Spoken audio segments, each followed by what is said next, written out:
The Unnamable by H.P. Lovecraft. Narrated by Matthew Schmitz. We were sitting on a dilapidated 17th century tomb in the late afternoon of an autumn day at the old burying ground in Arkham, and speculating about the unnamable. Looking toward the giant willow in the center of the cemetery, whose trunk has nearly engulfed an ancient, illegible slab, I had made a fantastic remark about the spectral and unmentionable nourishment which the colossal roots must be sucking in from that hoary, charnel earth, when my friend chided me for such nonsense and told me that since no interments had occurred there for over a century, nothing could possibly exist to nourish the tree in other than an ordinary manner. Besides, he added, my constant talk about unnamable and unmentionable things was a very puerile device, quite in keeping with my lowly standing as an author. I was too fond of ending my stories with sights or sounds which paralyzed my heroes' faculties and left them without courage, words, or associations to tell what they had experienced. We know things, he said, only through our five senses or our religious intuitions.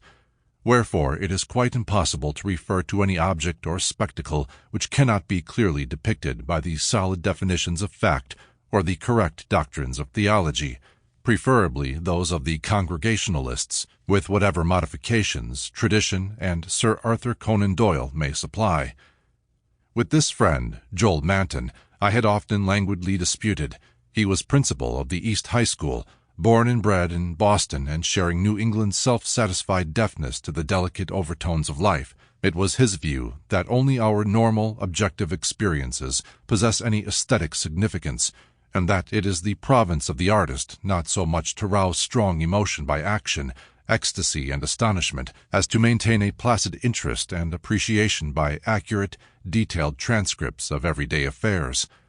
Especially did he object to my preoccupation with the mystical and the unexplained, for although believing in the supernatural much more fully than I, he would not admit that it is sufficiently commonplace for literary treatment, that a mind can find its greatest pleasure in escapes from the daily treadmill and in original and dramatic recombinations of images usually thrown by habit and fatigue into the hackneyed patterns of actual existence, was something virtually incredible to his clear, practical, and logical intellect.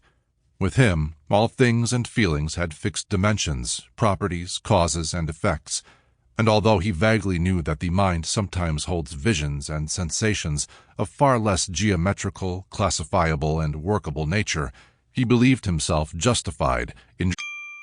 Sample complete. Ready to continue?